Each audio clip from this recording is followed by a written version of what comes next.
Ya, assalamualaikum warahmatullahi wabarakatuh. Alhamdulillah kita bisa bertemu di Alma Talk Show. Pagi ini kita akan membahas tema yang menarik tentang apa sih wakaf itu. Nah, ini kita sudah hadir di forum kita. Ustaz kita, Ustaz Ferry Setiawan. Assalamualaikum Ustaz. Waalaikumsalam. Alhamdulillah luar biasa. Nah, kenapa kita hadirkan beliau? Karena tesis beliau ini membahas tentang wakaf, Ustaz ya. Makanya kita akan membahas tentang wakaf, entah nanti berapa episode ini akan selesai. Yang jelas semua hal yang menarik tentang wakaf akan kita bahas di forum ini. Tapi sebelum nanti kita bahas sedikit nih Ustaz, yang menarik dari wakaf itu apa nih Ustaz, sampai antum itu membahas tesisnya ya, tesisnya tentang wakaf. Menurut antum apa sedikit coba Ustaz? Baik. Bismillahirrahmanirrahim. Alhamdulillah wassalatu wassalamu ala Rasulillah wa ala alihi washabbihi wa man tema wakaf ini memang tema yang sedang digandrungi oleh banyak orang, baik dari kalangan akademisi tentunya. Jadi banyak sekali tema-tema yang mereka mengangkat tulisan atau mungkin karya ilmiah mereka itu banyak mengangkat tema tentang wakaf. Dan kesadaran animo masyarakat akhir-akhir ini kan kaum muslimin begitu getol dengan masalah wakaf gitu ya. Apalagi dengan dimudahkannya wakaf uang atau wakaf dengan uang. Nah, sehingga orang yang dengan budget sedikit itu mereka masih punya kesempatan untuk mewakafkan sebagian hartanya di jalan Allah. Jadi makanya animo secara tulisan mereka tinggi, dan secara aplikatif di lapangan mereka pun juga sangat tinggi pula. Jadi disinilah kenapa saya tertarik untuk mengangkat tema tentang wakaf. Oke, pasti sudah tidak satu lagi ya ini. Walaupun kita dengan budget kecil itu kan, tapi bisa mendapatkan amal yang abadi. Karena wakaf itu abadi ya, harus dijaga keabadiannya. Ini kayak orang cerdas itu bagaimana bisa mendapatkan, kalau orang bisnis itu ya modal kecil keuntungan yang besar dan seterusnya. Nah ini wakaf modal berapapun dan keuntungannya selamanya. Jadi wakaf secara bahasa itu apa? Kita mengenal arti istilah wakaf ini karena yang kita tahu kebanyakan dari masyarakat kaum muslimin tahunya wakaf itu adalah menyedekahkan sebagian harta kita di jalan Allah Subhanahu wa taala untuk kemaslahatan umat, untuk kepentingan umum, dan itu sudah menjadi milik Allah secara otomatis, berarti sudah milik umat. Nah, berbicara tentang wakaf dari segi bahasa ya, dari secara bahasa ini wakaf itu dari kata waqafa yaqifu, waqfan. Jadi secara bahasa wakaf itu artinya berhenti, menahan, bisa juga berdiri. Nah, dari berbagai macam definisi ini maka kita temukan ada makna, salah satunya di situ adalah menahan. Jadi al-waqfu secara bahasa al-lughatan al-man'u atau al-habsu. Jadi wakaf secara bahasa itu adalah menahan dan yaitu mempertahankan. Artinya apa? Harta yang sudah disedekahkan itu tidak boleh la yuba'u, tidak boleh dijual, wala yurafu, tidak boleh diwariskan, wala yuhabu, dan juga tidak boleh dihibahkan, tetapi yunfaku fi sabilillah, diinfakkan di jalan Allah Subhanahu wa taala. Jadi bahkan di daerah seperti Afrika Utara itu mereka lebih mengenal istilah habs daripada wakaf. Kalau di kita kaum muslimin lebih mengenal dengan istilah wakaf, ya kan? Waqafa, waqfun secara tulisan, secara harfiah bahasa Arabnya itu adalah waqafa, waqfun. Wakaf kita menyebutnya wakaf. Nah, di daerah Afrika Utara itu mereka lebih mengenalnya dengan kata habsun. Ya, intinya sama, menahan. Maka secara bahasa al-waqfu huwa al-habsu. Wakaf itu adalah menahan. Nah, kemudian secara istilah ya, banyak sekali pengertian definisi dari wakaf ini. Salah satunya yang sangat kita kenal adalah al-waqfu tahbisul asli wa tasbilu al-far'i atau at-tamri, yaitu menahan pokoknya kemudian menyedekahkan, menyalurkan manfaatnya. Jadi secara dulu wakaf ini di masa Rasulullah SAW belum ada istilah wakaf. Yang tahu yang ada adalah istilah sedekah. Jadi sedekah ini makanya ketika ada hadis sahih ya dikatakan muttafaqun alaih idza mata ibnu adam inqata'a amaluhu ya illa min thalath.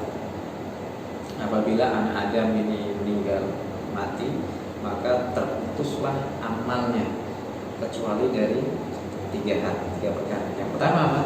Sedekah jariyatin, sedekah jariah. Jadi sedekah yang terus mengalir. Karena kita hidup di dunia ini pasti kita akan mati dan kita tidak bisa lagi untuk beramal saleh. Investasi apa yang harus kita tanam supaya kita setelah mati ini kita masih mendapatkan transfer pahala dari Allah terus menerus? Kan enak. Kita aja diam dapat PLR dari pemerintah 600.000 sebulan kan, masya Allah kan. Apalagi transfer pahala dari Allah Subhanahu wa Ta'ala. Dan itu pun setelah mati kita masih dapat, kan sangat menggiurkan. Kita aja masyarakat, ya masa ini dapat apa nih? Dapat sembako murah nih masa pandemi kayak gini, mereka aja berebut. Lalu bagaimana kalau ini bonusnya langsung datang dari Allah Subhanahu wa Ta'ala? Jadi muslim yang cerdas, berarti dia mempersiapkan segala hal setelah dia mati itu apa? Dia masih mendapatkan pahala kebaikan meskipun dia sudah tidak bisa lagi mengamalkan suatu amalan karena dia sudah mati. Yang pertama sedekah jariah. Yang para ulama sepakat sedekah jariah ini yang dimaksud adalah mereka mayoritas ulama menafsirkan hadis ini yaitu dengan istilah yaitu wakaf. Karena apa? Wakaf itu berarti sudah melepaskan milik kita untuk Allah. Jadi yang dipergunakan selama itu dipergunakan di jalan Allah, maka selama itu pula kita mendapatkan pahala yang mengalir terus menerus. Yang kedua apa? Aw ilmin yuntafa'u bihi, atau ilmu yang bermanfaat. Ya, dia mengajarkan ilmu dan ilmu ini diamalkan oleh orang-orang yang belajar darinya. Makanya dalam surah Al-Qalam dikatakan apa? Wa inna laka la ajran ghayra mamnun. Wahai engkau Muhammad, engkau sesungguhnya engkau mendapatkan pahala yang terus mengalir, yang tidak pernah terputus. Karena apa? Rasulullah ini mendapati beban nubuwah. Beliau itu mendapatkan risalah, dan risalah ini disampaikan kepada orang, menyebarkan dakwah, mengenalkan orang manusia kepada Allah, mengenal Islam, mengenal hidayah. Mereka beramal soleh. Apa itu gak pahala terus sama Rasul? Makanya kita sebagai barangkali Pak Pemerintahan istrinya dulu, jadi kan dulu menyampaikan ilmu nanti bermanfaat, ya nanti akan terus mengalir. Bahkan setelah kita semua menghadap Allah Subhanahu wa Ta'ala. Jadi ilmu yang bermanfaat. Apalagi seperti Rasul, umatnya banyak, umat terbanyak Rasulullah Sallallahu Alaihi Wasallam. Orang mengenal Islam karena beliau. Sampai hari kiamat pahala akan terus mengalir pada baginda Nabi Sallallahu Alaihi Wasallam. Kemudian yang ketiga apa?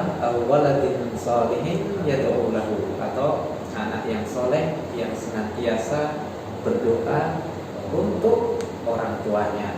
Jadi investasi yang terbesar yang berikutnya adalah apa? Anak yang soleh. Punya anak kita didik dengan baik, kita sekolahkan di sekolah yang baik, lingkungan yang baik, yang pada akhirnya anak ini akan menjadi apa? Investasi akhirat, yang mana anak itu soleh karena kita didik dan kita mengeluarkan biaya yang banyak barangkali. Apalah arti sebuah biaya yang banyak untuk mengenalkan anak ini kepada Allah, maka ini akan kembali sebuah perniagaan yang kita lakukan kepada Allah yang tidak mungkin kita rugi. Nah, berbicara tentang kembali kepada wakaf ini, wakaf secara dulu istilah Rasulullah belum ada istilah wakaf pada masa Rasulullah, pada masa sahabat belum ada istilah wakaf. Cuman wakaf yang pertama ini pernah terjadi ketika Rasulullah membangun Masjid Kuba. Ya, ada seorang anak yatim yang punya sebidang tanah yang kemudian tanah ini dibeli kemudian dijadikan untuk masjid pertama dalam sejarah Islam. Kemudian setelah itu ketika Rasulullah sampai ke kota Madinah, kota Yathrib, beliau pertama kali membangun masjid. Dan di depan masjid ini ada, di Masjid Nabi, Masjid Nabawi di Madinah, ini ada kebun kurma yang sangat subur. Ya. Ternyata pemilik kebun itu adalah Abu Talha Al-Ansari radhiyallahu anhu. Ketika turun ayat lan tanalul birra hatta tunfiqu mimma tuhibbun wa ma taf'alu min khairin fa innallaha bihi alim. Kalian tidak akan mendapatkan kebaikan, albir, kebaikan, sehingga kalian menginfakkan dari apa yang kalian suka. Mana yang kalian suka, infakkan. Dan tidaklah yang kau lakukan kecuali Allah itu Maha mengetahui. Jadi ketika mendengar ayat ini, Abu Talha ini ngadu sama Rasul. Ya Rasulullah, saya mendengar ada surat Al-Imran ayat 92 ini, ya, pada juz keempat ini kalau kita berusaha itu, kalian tidak akan mendapatkan albir. Dan para ulama menafsirkan albir ini apa? Al-jannah, surga. Kalian tidak akan mendapatkan surga sehingga apa? Sehingga kalian menginfakkan apa yang kalian paling suka. Ya Rasul, harta saya yang paling suka itu adalah kebun ini ya Rasul. Dan Rasulullah biasa minum, di situ ada sumurnya jernih, ya. Dan ini yang menurut saya harta yang paling saya suka ini. Terus apa kata Rasulullah? Kalau memang demikian, engkau telah mendapatkan laba yang banyak. Rasul mengulangi lagi, engkau mendapatkan laba yang banyak. Engkau tidak akan rugi. Maka sedekahkanlah kepada keluarga dan kerabatmu. Makanya di sini nanti ada wakaf ahli, ada wakaf khair, ada macam wakaf berdasarkan peruntukannya itu nanti ada dua. Nah, sahabat Abu Talha Al-Ansari radhiyallahu anhu ini, beliau akhirnya membagi-bagikan kebunnya ini kepada sanak kerabatnya. Jadi keluarga-keluarganya yang masih belum mampu atau masih kurangan diberikan, ibaratnya ini saya kasih tanah. Coba kalau Pak Bintang dikasih ke tanah kayak itu sawah, suka nggak? Langsung sempurna gitu. Langsung semangat nih, masya Allah. Langsung barangkali langsung mendoakan orang itu terus menerus nggak berhenti. Karena apa? Ini ada orang sebaik kayak ini. Apalagi yang menginfakkan. Dan akhirnya Abu Talha ini salah satu wakaf yang di masa awal-awal Islam. Kemudian ada kisah yang lainnya juga, yaitu kisah dari hadis dari Ibnu Umar radhiyallahu anhu. Beliau bercerita bahwa ayahnya, yaitu Umar bin Khattab radhiyallahu anhu, itu lapor kepada Rasulullah. Ya Rasulullah, inni usibu ardan bi Khaybar. Ya Rasul, saya mendapati tanah, ya, kebun di Khaybar. Ya, di Khaybar ini yang mana saya belum pernah mendapati harta yang belum pernah saya cintai melebihi dari tanah itu. Ya. Maka apa kata Rasulullah? Tasaddaq, ihbis. Namanya ihbis al-asal, jadi tahanlah asalnya, wa tasaddaq samraha, dan sedekahkanlah manfaatnya. Jadi kalau berdasarkan hadis ini, ya, yang kedua ini, sahabat Umar ini mewakafkan, itu adalah wakaf yang bermanfaat, artinya hasilnya itu disedekahkan, tetapi beliau masih mengolah dan beliau boleh makan dari hasil tersebut, tetapi dengan cara bil ma'ruf, dengan cara yang ma'ruf, tidak boleh untuk memperkaya diri, dan sudah diwakafkan. Jadi tidak boleh untuk memperkaya diri. Jadi yang dinamakan wakaf itu manfaat, wakaf produktif dan lain sebagainya. Nah, kemudian berbicara tentang tadi pembagian wakaf ahli dan wakaf khairi, itu ada pembagian untuk peruntukannya. Berbicara untuk wakaf ahli atau dzurri, ya, dzurri itu dari kata dzurriyah, artinya anak cucu. Kalau ahli itu berarti keluarga. Jadi seperti wakaf yang dilakukan oleh Abu Talha Al-Ansari yang mewakafkan kebun kurmanya untuk keluarganya, untuk keluarga-keluarganya, dibagi-bagi. Jadi wakaf ahli dzuri itu peruntukannya untuk sanak keluarga. Berarti Jadi cakupannya lebih sempit. lebih sempit. Lebih Untuk sempit. keluarga itu. Nah, betul. Tapi kalau wakaf yang lebih luas, makanya namanya aja kan ahli keluarga atau dzuri untuk keturunan. Dzuriyah itu artinya apa? Cucu, ya, anak cucu. Kalau yang kedua, ini peruntukannya lebih umum, yaitu wakaf khairi. Dari kata khair, khairnya adalah baik. Ini peruntukannya lebih luas. Seperti orang mewakafkan, ini saya mewakafkan untuk bidang syariah, untuk masjid, untuk madrasah, untuk pondok pesantren, untuk rumah sakit dan lain sebagainya. Jadi dia peruntukannya cakupannya lebih luas. Nah, Bismillah. Oke. Ini menarik gini. Ini bahwa tadi kan dijelaskan bahwa wakaf itu kan harganya untuk Allah gitu ya. Artinya itu hak apa ya, sudah untuk umat itu. Nah, terkait tadi wakaf ahli ini itu kan untuk keluarga. Ya. Nah, itu penjelasannya gimana nih, Ustaz? Korelasinya dengan tadi. Oke. Baik. Hukum ini berdasarkan dalil. Jadi Abu Thalha waktu itu orang yang sangat kaya raya. Tetapi kenapa Rasulullah melihat bahwasanya kenapa diperuntukkan untuk keluarga dari Abu Thalha ini? Barangkali begini, karena kan kita ingat juga ada satu hadis. Afdhalus shadaqah ilal qarabah. Jadi kerabat dekat. Sebaiknya sedekah itu juhdul mukil wabda biman ta'um. Sebaik-baik sedekah itu adalah usaha dari orang yang sedikit hartanya. Wabda, dan dimulai dengan diberikannya kepada keluarga yang terdekat, keluarga besar, keluarga dekat. Nah, makanya tidak ada salahnya ketika orang mau menyedekahkan kepada keluarga, karena sedekah kepada keluarga itu manfaatnya dua. Yang pertama adalah sedekah, yang kedua silah, yaitu menjalin tali silaturahmi. Jadi itu boleh. Kenapa Rasulullah melihat itu? Karena barangkali keluarga Abu Thalha ini juga masih banyak yang membutuhkan. Kemudian kalau berbicara wakaf khairi itu peruntukannya umum, karena barangkali kita lihat dulu bagaimana keluarga kita masih banyak yang membutuhkan atau tidak. Maka inilah pentingnya Islam. Makanya kita kalau mau sedekah memang lebih baik dimulai dari keluarga kita. Lihat ada yang masih membutuhkan atau tidak. Karena pasti ada kecemburuan. Ini Pak Miftah yang dikasih sana mulu, malah saya ini saudaranya orang dianggap, nah kan gitu ya. Nah, bisa begitu. Maka berdasarkan dalil itu, maka muncullah istilah ada wakaf khairi. Kan itu yang memberikan istilah ulama. Ya kan, wakaf khairi dan wakaf ahli atau dzuri. Berarti kalau syariat wakaf ini kan di Al-Quran itu kan redaksi wakaf tidak ada saat ya? Iya, nggak ada istilah wakaf itu. Berarti syariatnya itu ketika peristiwa di Masjid Quba tadi ada. Oke, lanjutkan Ustaz. Oke.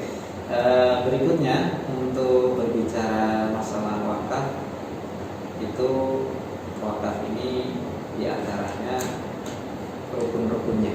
Rukunnya harus terpenuhi, itu harus ada wakif. Wakif itu apa? Orang yang berwakaf.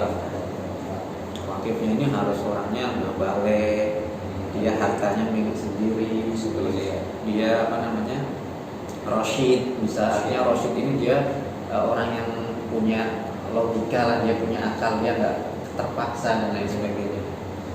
Nah, kemudian yang kedua adalah mauquf. Mauquf ini harta yang diwakafkan, itu juga harus milik sendiri, harta yang halal, nggak boleh harta sengketa. Ya, itu masih warisan yang diwakafin, kan nggak boleh, nggak harus ini. Kemudian ada mauquf alaih, kepada siapa diwakafkan itu, peruntukannya untuk apa. Yang jelas intinya adalah untuk kemaslahatan. Kalau nadir wakaf termasuk di rukun enggak? Kalau nadir wakaf itu kan pengelolanya, dan si wakif ini berhak untuk menunjuk nadirnya. Oh gitu. Jadi yang menunjuk nadir itu muwakif. Ya wakif, tapi kalau di lembaga hukum ya tidak masalah. Karena yang penting kan ada orang yang mengurusi. Ya kan gitu. Kalau dulu kan belum ada lembaga, sekarang kan ada manajemen, ada pembaharuan, tidak masalah. Yang penting substansinya itu nggak sampai melanggar syariat. Kemudian yang keempat ada sirah.